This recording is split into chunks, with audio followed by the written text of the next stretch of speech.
Excellencies, distinguished guests, it is an honor for me to be here in front of you and speak among such distinguished panelists as we have here today. I would like to talk about the role of international conventions and agreements in peaceful water sharing. This is a huge topic, but I will try to cut it short because I know that we are limited on time.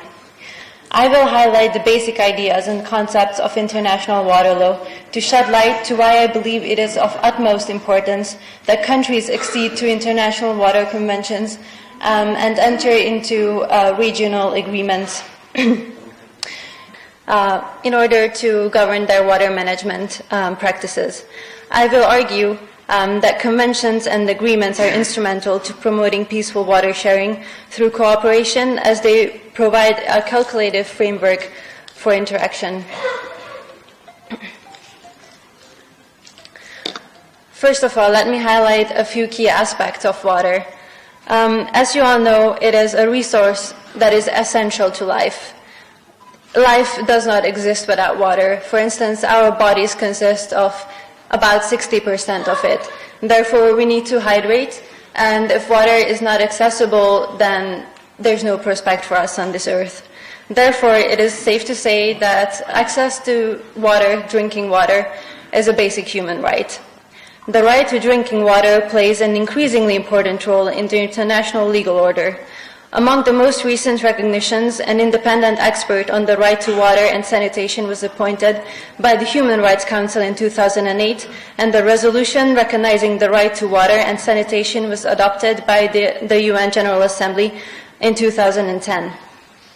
The right to water, which entitles everyone to have sufficient, safe, acceptable, physically accessible and affordable water for personal and domestic uses, has been included in various international human rights instruments, some of which you can see listed on the slide. The protection to the right to access to water is an obligation of states during armed conflicts as well. This has been reinforced by jurisprudence of international courts, such as the ICJ, as well as UN bodies. The limitations on the access to water supplies indispensable to the survival of the civilian population are a violation of both international humanitarian law and human rights law.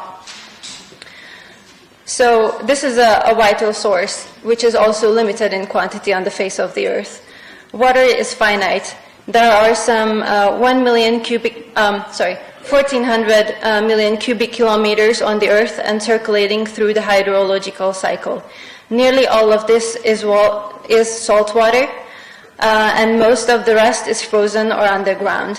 Only 1% of the world's water is readily available for human use. It is not possible at this point to efficiently and economically produce water, unfortunately.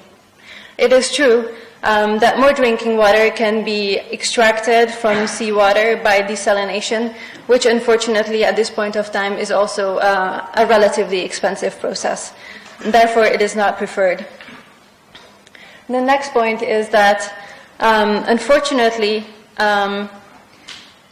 water is a resource that is often wasted. There are a myriad of ways to utilize it. We use it for domestic purposes.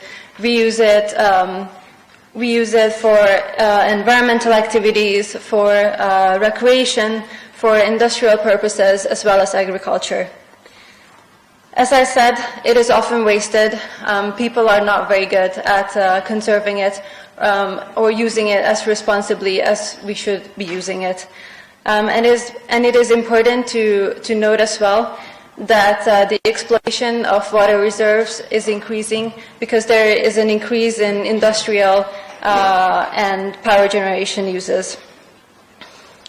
One of the most important points, most probably, is that water knows no borders. Water courses and groundwater reserves are largely interconnected due to the nature of water. The Oregon State University's Transboundary Freshwater Dispute Database has most recently identified 286 surface water basins that cross international boundaries. In addition, the International Groundwater Resources Assessment Center has identified 592 transboundary aquifers. The surface water basins alone cover nearly half of the Earth's land area and also home to 40% of the world's population. And also countless more watersheds across national jurisdiction that these databases don't touch upon. It is important to note that water resources are not equally distributed between geographical locations. For instance, South Asia is a very good example where you are constantly facing water stress. And this is also a region where existing reservoirs are put under further stress due to growing populations. It has been argued that water can be a serious source of conflict, but on the other hand, it can be a source of cooperation. So let's look at this under a magnifier. It is widely debated whether the next big wars will be fought over water, as it is so vital yet limited in quantities. On this slide, you can see some of the conflicts that might arise from water sharing. There are three major types. There is a horizontal conflict that is related to how water is used and shared. There is a vertical conflict that is a conflict between present and future uses. And finally, there is a diagonal conflict that is not directly tied to water resources, but rather erupted by secondary effects on water. For instance, a good example for this would be if entity A builds a highway right next to a river, it might affect negatively the animals, the flora and the fauna that live next to this river. Let's look at the benefits of cooperation. Cooperation enables better ecological management, providing benefits to water, aquifer, lake, wetland, and related ecosystems, as well as adjacent estuaries, coastal areas, and seas. It also underpins important further types of benefits, some of which are not readily apparent or properly taken advantage of. For example, efficient cooperative management and development of shared waters and adjacent floodplains can yield increased food and energy production, improved irrigation, can contribute to poverty reduction, and help control migration from rural areas to urban centers. Transboundary early warning systems can minimize loss of life in the event of floods. A third political benefit derives from the easing of tensions due to cooperation. Finally, as international waters can be catalytic agents, a fourth benefit is improved economic integration between states. Transboundary water management can thus directly or indirectly contribute to international trade, economic development, food security, political security, poverty alleviation, and regional integration. So what is the key to successful cooperation? Number one, political will. It seems very simple, yet really difficult. The second key, in my opinion, is a firm basis of understanding in the form of a basin agreement, a joint body or basin commission that maintain the mechanisms of information sharing. So, have there been any major conflicts over water? The simple answer is both yes and no. The group of researchers at the Oregon State University under the Basins at Risk project compiled a massive database of every historic event with relevance to water in the past 2,500 years. They found that cooperation outnumbered conflicts by more than 2-to-1 between 1945 and 1999. You can see their findings on the slide in detail. Let me just highlight a few takeaways. The researchers find no events at the extremes of the intensity scale. There has been no declarations of war, and no countries have ever unified into one nation over water.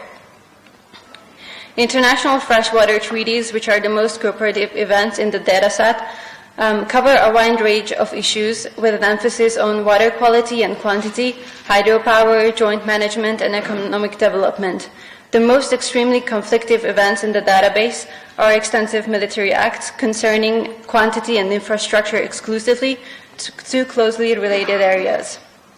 By further analyzing the data, the scientists, Mr. Aaron T. Wolf, Ms. Shirayoff, and Mr. Mark Giordano found that international disputes over water-related issues do not typically cause violent conflict. They have led to interstate tensions and significantly hampered development, for example, along the Nile, the Mekong, the Euphrates, the Sirdarya, the Ganges River, and so on. And while conflicts often remain local, they can also impact stability at the national and regional levels. It is not the shortage or lack of water that leads to conflict, but how water is governed and managed. To regulate water use and enable sustainable and equitable management in areas stricken with water shortages, stronger policies need to be put in place. Unfortunately, water management institutions, especially in developing countries, often lack human, technical, and financial resources to develop and implement comprehensive management plans that can properly accomplish the installations of sufficient governing mechanisms. A precedent of cooperation between stakeholders through the establishment of institutional capacity in the form of agreements, treaties, or informal working relationships can help reduce the likelihood of conflict. Mr. Salman M. Salman, a prominent international water lawyer, concluded in one of his articles, "Water provides one of the few paths for dialogue in an otherwise bilateral conflict. In politically unsettled regions, water is often essential to regional development negotiations that serve as de facto conflict prevention strategies." A very good example could be, as we have seen in the past year or so, how the political will to solve decades-long water conflicts in Central Asia has been a catalyst for strengthening of ties and boosting economic relations.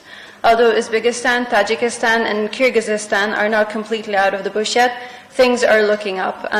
They have recently decided to establish a commission in order to be able to better manage their shared water resources. I would like to have a look at the most important international conventions and agreements. There's a non-exhaustive list on the slide. A lot of the conventions and agreements concerning climate change and the environment have bits and pieces that concern water. However, there are two major conventions that solely focus on water, which are the 1992 Convention on the Production and Use of Transboundary Water Courses and the International Lakes, and the 1997 Convention on the Law of the Non-Navigational Uses of International Water Courses. There are a good number of bilateral and multilateral agreements concerning different basins. The 1992 Water Convention has the purpose of improving national attempts and measures for protection and management of transboundary surface waters and groundwaters. On international level, countries are obliged to cooperate and create joint bodies. The Convention includes provisions on monitoring, research, development, consultation, and alarm systems, mutual assistance, and access, as well as exchange of information. It was opened for signature in Helsinki on the 17th of March in 1992 and entered into force on the 6th of October 1996.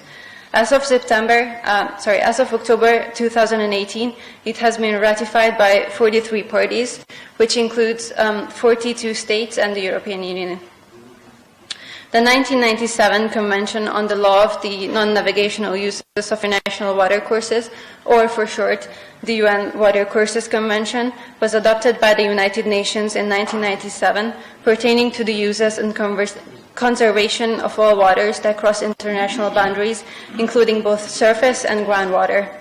It entered into force after a long 17 years on the 17th of August 2014. With the treaty having been ratified by just 36 states, the majority of countries, especially the key ones, remained outside of its scope. The Convention, however, is regarded as an important step in establishing international law governing water. The Watercourses Convention and the UNECE Water Convention are complementary instruments. The biggest differences between the two are not found in their contents, but rather the level of detail they are giving on different subjects.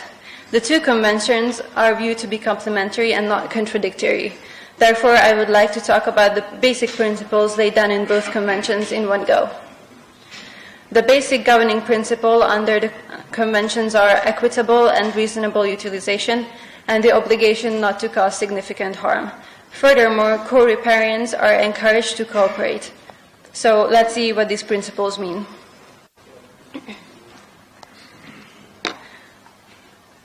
The equitable and reasonable utilization entitles a watercourse state to an equitable and reasonable share of the uses and benefits of the public watercourse, and so creates the reciprocal obligation to deprive the states of their respective rights in this regard. The obligation not to cause significant harm requires that states, in utilizing an international watercourse in their territories, take all appropriate measures to prevent the causing of significant harm to other watercourse states. This basically means that each state has a right to use waters, but this right is based on the equitable and reasonable utilization, not on territorial sovereignty, as watercourses are not a property. The volume of water that each state is entitled to can be utilized by each state and is defined by specificities, circumstances of each individual watercourse. A non-exhaustive list of factors provided in the Watercourse Convention includes geography, hydrology, social and economic needs of riparians, existing and potential uses, as well as the size of the population dependent on the watercourse. One might ask if there is some kind of a conflict between the obligation not to cause significant harm and the equitable and reasonable utilization. In short, no, there is not. No significant harm clause does not imply that states must stay away from any activity that may cause harm. Trivial harm, perceptible harm, has to be tolerated if it can be justified by the co-riparian. The significant threshold excludes mere inconveniences or minor disturbances that states are expected to tolerate in conformity with the legal rule of good neighborliness. This means that the right of each state must be protected to exercise equitable and reasonable use. The above is based on the idea that full benefits may be reaped by cooperation only. Riparians form a community of interest where every party is interested in the well-being of the watercourse, since they are all dependent on it. As different states may have different interests, they may wish to utilize the resource in different ways, but in order to achieve best results, riparians must enter into discussion cooperation. Water sharing is not a zero game. Every riparian's interest must be taken into account, as they are all equals. Of course, cooperation is only possible if there is trust among the members of the community of interest. In line with the above, both the UNECE Water Convention and the UN Watercourses Convention urges states to cooperate in good faith in as many ways as possible. States shall enter into bi- and multilateral agreements to best manage watercourses. They shall establish joint bodies and commissions, share information on quality, volume, pollution, floods, draw up plans for management and utilization of water resources. As the community of interest approaches, as the community of interest approach prevails, a higher and higher stage of cooperation is perceived to be desirable, which includes shared governance, joint action, and development throughout the watercourse and the whole basin. This allows benefit sharing, where action provides benefit to all riparians, both upper and lower. These benefits include positive impacts on the environment, sustainable development and utilization of resources, industrial development and power generation, and the list just goes on and on. I have listed a few ways of cooperation that the conventions talk about. These include joint bodies and commissions, which facilitate the exchange of data on the condition of water, on upcoming disasters, and so on and so forth.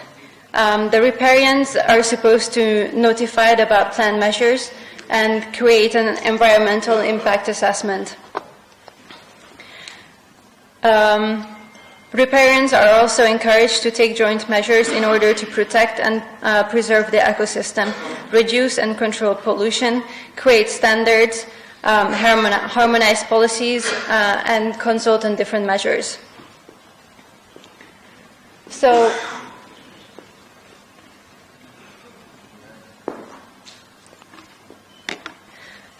what is the importance of conventions? First of all, these conventions aim at promoting the optimal and sustainable utilization of water resources for present and future generations. The conventions address such utilization through some basic procedural and substantive rules and underscore the specific characteristics of each watercourse by leaving the details of the agreement to the riparian states concerned. More importantly, the Convention enshrines the principle of equitable and reasonable utilization, under which each riparian state has a basic right on the shared watercourse. It also codifies customary law. Although only 36 states are thus far party to the Convention on watercourses, the principle of the Convention is binding on other states as well because of the fact that these principles reflect customary international water law. These conventions create a framework, a template for existing and future basin agreements. Although signing a treaty does not guarantee a future of stable cooperation, it nevertheless provides states with a structured means to organize their affairs and manage disputes in an attempt to avoid conflict. Treaties alter states' behavior, their respective relations, and their expectations of one another, creating a framework for extended interaction. Agreements help states coordinate their actions, especially when unilateralism fails to sustain a mutually satisfying outcome and to prevent free riding. The conventions provide a good basis for further negotiations. It leaves the specific rules to be applied to individual watercourses to be set out in agreements between the states concerned, as has been the current practice. And probably most important of all, it creates awareness of the importance and benefits for cooperation and promotes states to engage, cooperate, and coordinate. As a last point in my presentation, I would like to show you a positive example for how treaties can help states who have a conflictuous relationship otherwise. The Lesotho Highland Water Project Treaty was able to satisfy both Lesotho and South Africa and provide an equal allocation based on the needs of the two countries. The LHWP Treaty outlines a plan for the construction of a system of 5 dams and 200 kilometers of tunnels for the transferring of water from the Orange River in Lesotho to the Wild River and bring water to South Africa's heavily industrialized and economically important area. In return, Lesotho receives hydroelectric power. It solely needs an economic assistance in terms of a yearly fee of $46 million paid by South Africa. This treaty was successful in increasing the stability of the region, stimulating the economy, and creating social benefits through the implementation of the world's largest water transfer project. Thank you so much for your attention.